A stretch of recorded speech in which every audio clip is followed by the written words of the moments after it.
Retrouvez mon meilleur ami avec l'APSA, Laboratoire pour la santé animale, l'alimentation conseillée en pharmacie et sur lapsa-lab.fr.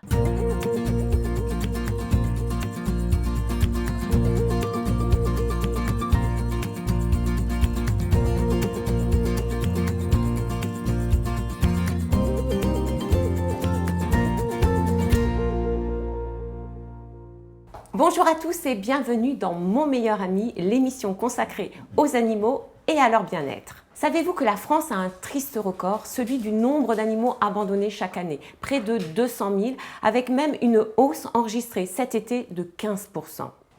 Alors aujourd'hui, je suis à Levallois-Perret dans les Hauts-de-Seine au sein de l'association YouCare, qui est une association de protection animale qui recueille des animaux et qui trouve justement des familles d'adoption. Je suis avec le président de l'association YouCare, Thomas Moreau, bonjour. Bonjour Laetitia. Et avec Marion Davidson qui est vétérinaire. Bonjour. Alors, si je veux adopter un animal, comment ça se passe? Par quoi je dois commencer? Alors, le protocole va dépendre de chaque association. Chez nous, par exemple, donc on fait d'abord un rendez-vous téléphonique et on voit si l'animal coup de cœur correspond à la famille. Si c'est par exemple un animal qui a absolument besoin d'un espace extérieur, oui. Il y en a, du coup on ne va pas pouvoir faire adopter une personne qui habite dans 20 mètres carrés. Donc on va comme ça confronter la réalité du cadre familial avec les besoins de l'animal. Et si on voit que le profil correspond et que les personnes ont l'air de vouloir se diriger vers une adoption responsable, alors on va organiser déjà une première visite avec les adoptants dans notre famille d'accueil. Alors, il faut aussi parler du certificat d'engagement et de connaissance qui est obligatoire depuis 1 an, selon la loi, qui permet justement une durée de réflexion de minimum 1 semaine avant l'adoption. Tout à fait. Alors, c'est vrai que c'est quelque chose d'assez bien. Par exemple, souvent quand on fait une adoption en refuge, ça empêche de faire une adoption coup de cœur le jour même et qui derrière peut amener les gens finalement à réfléchir et au bout de 24-48 heures se dire en fait non, je voulais finalement pas adopter un animal. Ça permet quand même d'avoir un certain délai de réflexion qui permet de vraiment mûrir cette décision. Et on voit aujourd'hui qu'on a des personnes qui font une visite et qui finalement se rétractent par la suite. C'est bien que dès la première visite, ils n'aient pas embarqué l'animal, enfin il n'est pas adopté et qu'ils aient pu attendre un petit peu de temps et que ce délai légal maintenant soit absolument à respecter par toutes les associations. L'adoption n'est pas gratuite dans les associations, dans les refuges. Vous demandez combien pour un chat ou un chien? Alors on demande effectivement une participation. Il faut savoir que quasiment tout le temps, les frais liés à l'animal, qu'ils soient directs ou indirects, parce qu'il y a beaucoup de frais dans une association de manière générale, sont toujours supérieurs aux frais d'adoption. Aujourd'hui, pour un chat, ça va être dans les 200 € pour des frais d'adoption. Et pour un chien, ça va être 300-350 €. Pour un animal qui est assez âgé, qui va avoir aussi peut-être des problèmes vétérinaires, des problèmes médicaux, souvent on va demander un don libre. D'accord. Alors, je vous propose d'illustrer par des images justement une séquence d'adoption dans l'association YouCare. C'est celle de Tokyo par Anthony. Regardez.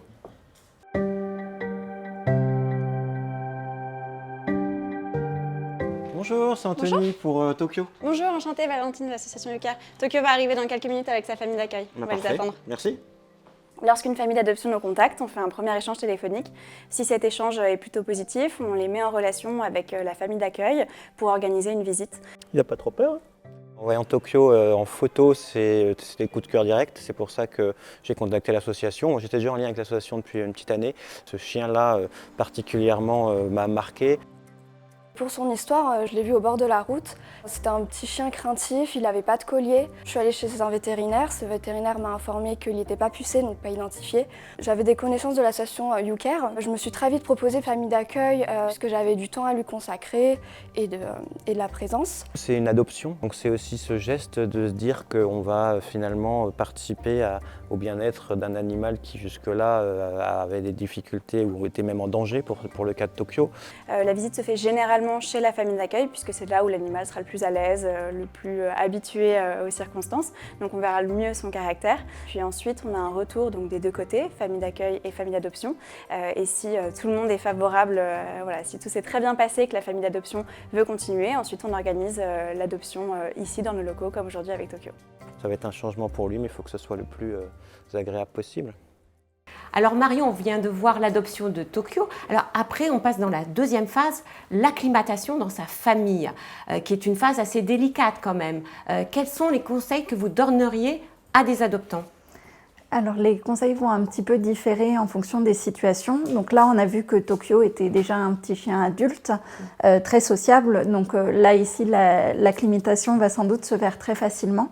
Mais sur des chiens un petit peu plus jeunes ou sur des chatons par exemple, il faut bien respecter une période pendant laquelle l'animal va pouvoir rester un petit peu isolé, se cacher s'il le souhaite et aller de lui-même vers l'adoptant pour rechercher le contact.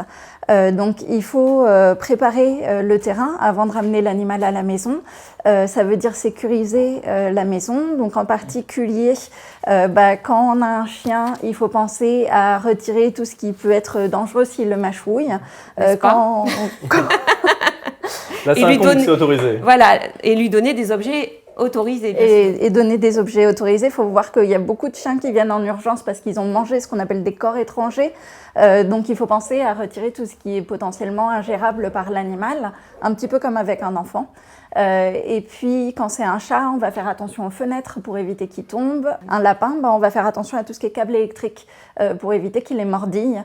Parce que ça fait partie aussi des urgences qu'on pourrait avoir. Alors souvent les chats, les chiens, même les nacs sont déboussolés parce qu'ils arrivent dans un nouvel environnement qu'ils ne connaissent pas. Ils peuvent être inhibés, ils peuvent avoir aussi des comportements gênants. Quelles sont les erreurs à ne pas faire justement pour éviter ces situations ? Vraiment essayer d'apporter du positif quand on va interagir avec eux. Donc vous y allez avec des récompenses, avec des jouets. Ça marche toujours la récompense. Ça marche bien. On a l'exemple de Flynn qui joue avec son c'est un très bon client. Depuis tout à l'heure, mais ça marche très très bien les friandises. Alors il n'en faut pas trop non plus, il y a un juste milieu.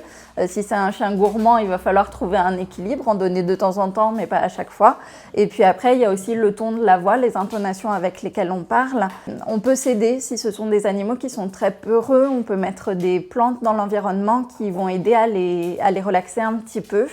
Et puis, il faut anticiper les contacts qui peuvent être effrayants pour eux. Donc, par exemple, les enfants, il faut bien donner les règles avant de ramener l'animal à la maison. En particulier, un enfant n'a pas le droit d'aller embêter un chien dans son lieu de couchage. Il n'a pas le droit d'aller jouer avec la gamelle quand l'animal est en train de s'alimenter. Et il n'a pas le droit d'être seul avec l'animal quand il n'y a pas de surveillance d'adulte, au moins au début, parce qu'on ne sait pas forcément quelles vont être les réactions du chien, de l'enfant. Et donc, on veut éviter les réactions antagonistes qui pourraient se produire.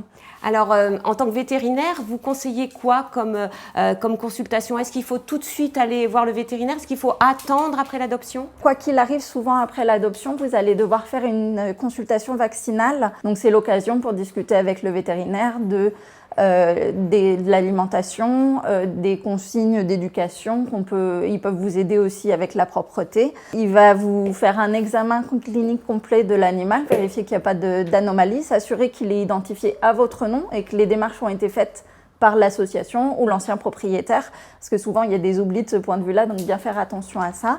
Et puis il va aussi parler stérilisation, traitement antiparasitaire et vous donner des conseils. Alors on va regarder maintenant les images d'une adoption réussie. Et alors vous allez voir que ce n'était pas du tout gagné dès le départ, mais c'est sans compter sur Ramsès, qui est un rouquin, qui a su faire parler les sentiments. Regardez. Je vous présente Ramsès, que je viens d'adopter il y a 2 mois. Il y a 1 an de ça, j'ai découvert l'association YouCare à Levallois et je me suis proposé famille d'accueil. Donc j'ai accueilli Ramsès. Quand on est famille d'accueil, on est prioritaire pour adopter. Donc au moment de me positionner, je me suis dit que ce n'était pas forcément les meilleures conditions pour adopter un chat. J'ai dit à l'association que je n'adopterais pas ce petit chaton. Ils ont donc cherché une famille adoptante qui s'est désistée au moment de venir rencontrer Ramsès. Donc je me suis dit que c'était un signe. Déjà la première fois, la famille d'accueil s'est désistée, la famille adoptante s'est désistée. Donc je me suis dit, ça fait 2 signes et je me lance, j'adopte Ramsès. Mon petit Ramsès. Quand il est arrivé, il était très proche de l'humain. Donc Ramsès, il faut savoir qu'il a été abandonné à l'âge de 3 jours avec sa petite sœur. Il a été pris en charge donc, par une famille à La Réunion. La famille avait plusieurs chats, dont une chatte qui en fait a été la maman d'adoption de Ramsès. Donc elle était Ramsès et sa petite sœur. Et donc il a finalement pas du tout souffert de ne pas avoir de maman. Il est parfaitement propre. Il a tous les comportements qu'un chat qui a eu sa maman devrait avoir. On n'adopte pas un chat pour le laisser tout seul. Nous, on est très heureux d'avoir passé le cap. Il nous apporte beaucoup de bonheur depuis qu'il a intégré notre famille. Pendant le reportage, moi-même, j'ai adopté un petit lapin. Elle s'appelle Mrs Bean. Mrs Bean, Et elle très mignonne. Elle vient de Fourrière. Elle avait été trouvée dans la rue par la fourrière et on l'a récupérée par la suite. Voilà, alors comme quoi on peut aussi adopter des nouveaux animaux de compagnie. Alors justement, est-ce que vous refusez une adoption à des candidats? Ah, ça arrive au quotidien. On a un système où les candidats s'inscrivent aussi sur un formulaire en ligne, Oui. ce qui nous permet déjà d'avoir un premier filtre. S'ils nous disent « je C'est voudrais… » quoi les critères justement pour refuser l'adoption? On n'a pas un critère. Il y a par exemple des associations où il y a une fausse croyance qui dit que pour avoir un chien, il faut absolument avoir une maison et un appartement, c'est pas possible. On n'est pas d'accord avec ça. Certains chiens vont très bien s'adapter à une vie en appartement et finalement, ce qui est le plus important, c'est combien de temps, moi en tant que propriétaire de l'animal, je vais avoir à lui accorder pour le promener, etc., que plutôt avoir une maison de 300 mètres carrés où juste je lui ouvre la porte. Donc, il n'y a pas un paramètre précis, il y a plutôt quel animal va matcher avec quelle famille. Et après, de manière générale, parfois, quand on voit que c'est une personne très très jeune, qui n'est pas du tout à l'aise financièrement, enfin, qui va cumuler une vie compliquée où elle n'a pas du tout de temps, là, ça va quand même être une adoption compliquée. On va lui conseiller d'attendre un petit peu, d'avoir un cadre de vie plus stable, d'avoir plus de moyens, d'avoir un foyer où elle va être plus stable au même endroit pour commencer à adopter. Une des causes d'abandon est le comportement chez l'animal. Marion, qu'est-ce que vous pouvez donner comme conseil pour éviter justement ces troubles du comportement ou si des troubles apparaissent, que faut-il faire? La majorité des troubles du comportement sont liés à des pathologies sous-jacentes. Donc il ne faut pas hésiter à se faire aider par les professionnels de la santé. Donc le vétérinaire va aller vérifier qu'il n'y a pas de cause sous-jacente, vérifier qu'il n'y a pas de maladie rénale, maladie urinaire qui explique que l'animal est malpropre par exemple. Et la cause comportementale en tant que telle est toujours un diagnostic d'exclusion. C'est-à-dire qu'on exclut toutes les pathologies avant de conclure que c'est une cause comportementale pure. Voilà, et surtout éviter des coups de cœur, comme je peux l'avoir pour ce lapin. Hein. J'ai bien réfléchi, j'ai une semaine pour réfléchir pour le prendre. Hein.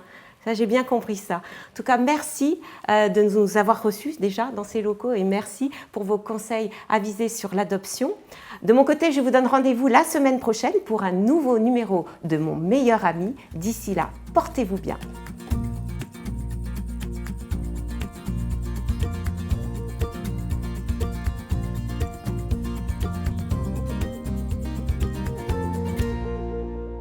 Retrouvez Mon meilleur ami avec l'APSA, Laboratoire pour la santé animale, l'alimentation conseillée en pharmacie et sur l'apsa-lab.fr.